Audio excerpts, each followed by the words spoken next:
سردار، ان کے پاس LMG کہاں سے آ گئی؟ میرے دل کی دھڑکن ایک دم تیز ہو گئی تھی۔ سردار نے منہ بنایا، اس علاقے میں راکٹ لانچر 12.7 mm اور مارٹر تک دستیاب ہیں، تم LMG کرو نہ رو رہے ہو۔ اسی وقت کئی کلاشنکوفیں ایک دم گرجنے لگی۔ مجھے محسوس ہوا گولیوں کو رخ کسی اور جانب۔ ہم دونوں ایک دم سر اٹھا کر دیکھنے لگے۔ راجے، غلطی ہو گئی، مجھے لیزونا کا راز نہیں کھولنا چاہیے تھا۔ سردار کی آواز میں مجھے زندگی کی رونق نظر آ رہی تھی۔ کیا ہو گیا؟ میں بے صبری سے پوچھتے ہوئے پیچھے مڑ کر اس کے قریب ہوا۔ اس کے کچھ کہنے سے پہلے مجھے شمال کی جانب وچن رائے کے دامن میں 5 ڈبل کیبن ٹویوٹا نظر آئیں۔ چاقو چوبند فوجی دستہ ہماری مدد کو پہنچ گیا۔ وہ QRF کوئک ری ایکشن فورس۔ اب یہ بھاگیں گے سردار؟ میں جلدی سے اپنی جگہ پر ہو گیا۔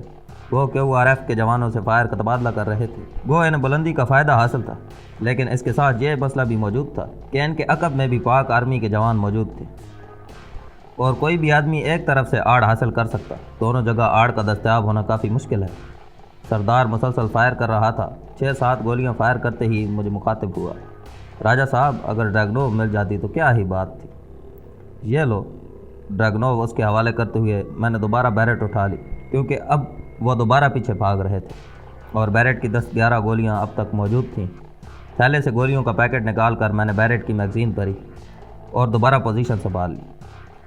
ہماری طرف سے فائر نہ ہوتا دیکھ کر 2 آدمی بھاگتے ہوئے نیچے کی طرف جا رہے تھے۔ ایک کو دنیاوی فکروں سے آزاد کر کے میں نے دوبارہ رائفل کاک کی۔ اس دوران دوسرا ایک پتھر کے پیچھے لیٹ گیا تھا۔ میں نے آئی کام پر چینل 9 لگایا کہ ہمارا رابطہ ہمیشہ اسی چینل پر ہوتا تھا۔ گو اس کے بعد گفتگو کے لیے ہم چینل تبدیل کر لیا کرتے تھے۔ SS for 1 Alpha over. مجھے امید تو نہیں تھی کہ اورنگزیب صاحب وہاں آیا ہوگا، لیکن اتنا یقین تھا کہ جو بھی وہاں آیا ہوگا اسے اورنگزیب صاحب نے لازماً چینل اور میرا کوڈ نام بتا دیا ہوگا۔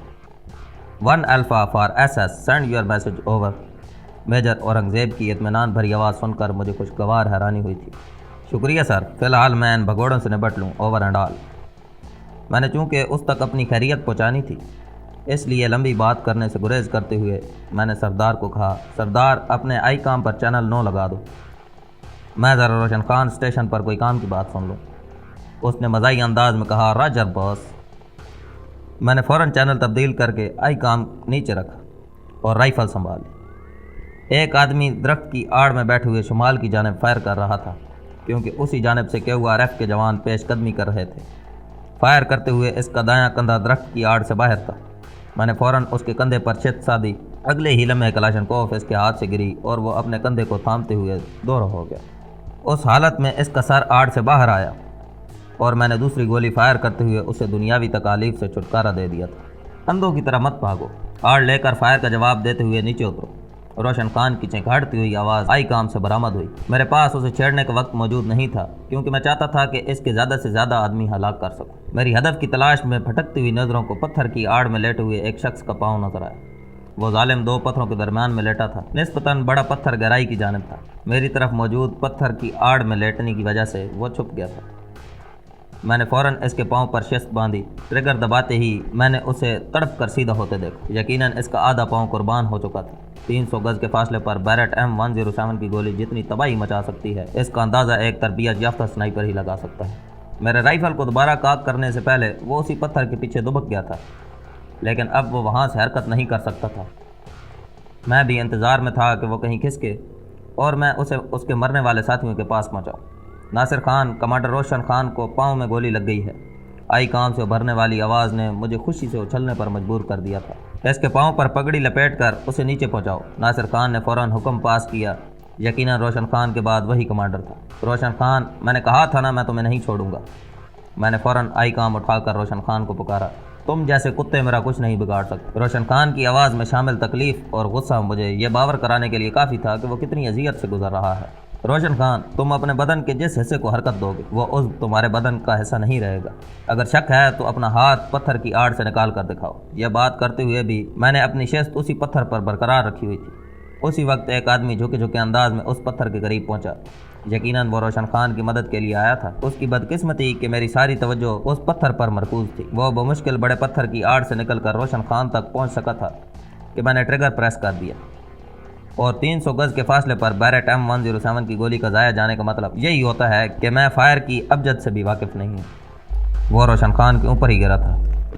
رائفل کاک کر کے میں نے آئی کام اٹھا لیا۔ روشن خان اب تو یقین آ گیا ہوگا۔ جواباً اس کی کوئی آواز نہیں آئی تھی۔ اسی وقت اس نے لاش کو دور جھٹک دیا۔ ویسے تم معافی مانگ کر اپنی جان بچا سکتے ہو، میں نے اسے غصہ دلایا۔ تمہارا نام کیا ہے جوان؟ روشن خان کی آواز میں شامل بے بسی نے مجھے سکون پہنچایا تھا۔ تم مجھے ایس ایس کہہ سکتے ہو، میں آئی کام سیٹ پر اسی نام سے گفتگو کرتا تھا اور یقیناً یہ اسے بھی معلوم تھا۔ ایس ایس، میں معذرت خواہ ہوں، مجھے معاف کر دو۔ روشن خان کی تھکی آ رہی آواز سن کر مجھے جھٹکا لگا، لیکن اب تیر کمان سے نکل چکا تھا۔ میں نے خود ہی تو معافی کی شرط پیش کی، مجھ سے کوئی جواب نہیں بن پڑا تھا۔ اسی وقت میں نے روشن خان کو پتھر کے عقب سے اٹھتے ہوئے دیکھا۔ وہ کلاشنکوف کو ڈنڈے کی طرح زمین پر ٹیکتے ہوئے اٹھا اور ایک بار اس نے میری جانب نگاہیں اٹھائیں۔ چند لمحے اسی طرف دیکھتا رہا اور پھر مڑ کر جانے لگا۔ وہ میرے نشانے پر تھا۔ کوشش کے باوجود میں ٹریگر نہیں دبا سکا تھا۔ وہ 2 قدم ہی چلا ہوگا کہ بڑے پتھر کے پیچھے سے ایک آدمی نکل کر سہارا دینے کے لیے اس کے قریب ہوا۔ روشن خان کے بچ کر نکل جانے کا غصہ میں نے نئے ظاہر ہونے والے ہدف کی کھوپڑی میں روشن دان کھول کر نکالا تھا۔ معافی صرف تمہیں دیا روشن خان، میں نے آئی کام کا بٹن دبا کر غصے بھرے لہجے میں کہا۔ جانتا ہوں، روشن خان کی چلائی ہوئی آواز برآمد ہوئی اور وہ لنگڑاتا ہوا نیچے جانے لگا۔ 10-15 گز نیچے ہی درختوں کا جھنڈ تھا کہ وہ RF کے جوان شمال کی جانب سے کافی اوپر آ چکے تھے۔ چاروں جانب سے دہشت گرد غائب ہو چکے تھے۔ اس کے باوجود ہم مورچے میں دب کے رہے۔ سورج زرد ہو کر پہاڑوں کے پیچھے غائب ہو رہا تھا۔ اس حالت میں دہشت گردوں کا تعاقب کرنے سے بھی KURF کے جوانوں کو کچھ حاصل نہیں ہوتا۔ جلد ہی KURF کے جوان ہمارے مورچے کے قریب پہنچ چکے تھے۔ سب سے آگے میجر اورنگزیب کھٹک کو دیکھ کر مجھے اس کی دلیری پر یقین آ گیا۔ خطرہ ٹل گیا تھا۔ میں مورچے سے باہر آ کر میجر اورنگزیب کی طرف بڑھا۔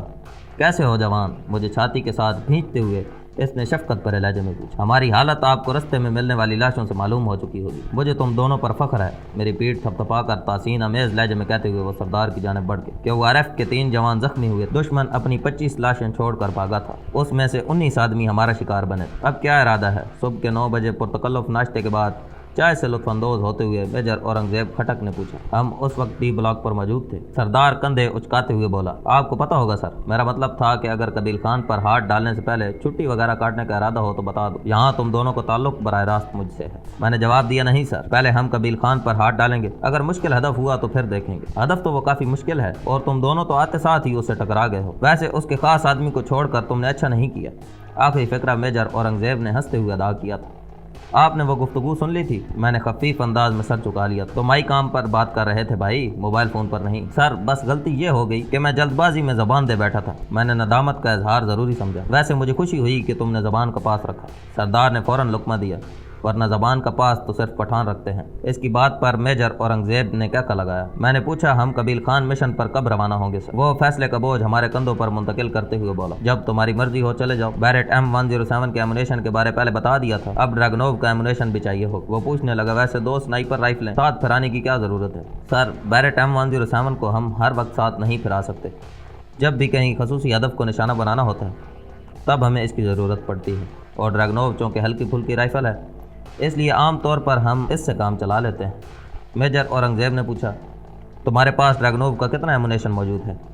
20-25 گولیاں باقی بچی ہوں گی۔ تم ایسا کرو، بیرٹ M107 کو یہیں ڈی بلاک پر چھوڑ جاؤ، اگلے قافلے میں بیرٹ کی گولیاں آ جائیں گی۔ جب موقع ملے تم وادی شوال سے یہاں آ کر اپنی رائفل لے جانا، یہاں سے چند گھنٹوں ہی کے فاصلے پر قبیل خان کا علاقہ موجود ہے۔ صحیح کہا، میں نے اس بات میں سر ہلاتے ہوئے تصدیق چاہی۔ ویسے قبیل خان کے گاؤں کا نام علام خیل بتایا تھا نا آپ نے؟ بالکل، لیکن ضروری نہیں کہ وہ تمہیں وہیں ملے گا، اس کے کئی ٹھکانے ہیں۔ افغانستان میں بھی اس کے ٹھکانے موجود ہیں۔ مجاہدین کے ساتھ اس نے معاہدہ کیا ہوا ہے، وہ آپس میں نہیں لڑتے۔ مجاہدین امریکن آرمی اور افغان فوج کے خلاف برسر پیکار ہیں، جبکہ قبیل خان جیسے بے غیرت پاکستان آرمی کے خلاف مختلف ایجنسیوں کی کٹ پتلی بنے ہوئے ہیں۔ میں نے فیصلہ کن لہجے میں کہا، تو ٹھیک ہے سر، ہم کل یہاں سے نکلیں گے۔ وادی شوال کے مغربی جانب موجود پہاڑوں کے بعد افغانستان کی سرحد شروع ہو جاتی ہے، اور یاد رہے ان پہاڑوں پر افغانستان کی موبائل فون سروس جیسے AWCC Afghanistan wireless communication, idea اور روشن وغیرہ کام کرتی ہے، کیونکہ شوال وادی کے پہاڑوں کو عبور کرتے ہی افغانستان کے شہر پکتیکا، زرغون شہر، پوست، غزنی، پکتیا وغیرہ آتے ہیں۔ وہ ہمیں اس علاقے کے بارے تفصیل سے بتانے لگا اور ہم ضروری باتیں ذہن نشین کرتے گئے۔ ہم اس وقت تقریباً شمالی اور جنوبی وزیرستان کی سرحد پر موجود تھے۔ وادی شوال کا علاقہ شمالی وزیرستان میں آتا ہے۔ اگر ڈیرہ اسماعیل خان سے وزیرستان کی حدود میں داخل ہوں تو کوڑ قلعہ کے بعد جو پہاڑی سلسلہ شروع ہوتا ہے وہ افغانستان کی حدود میں داخل ہو جاتا ہے۔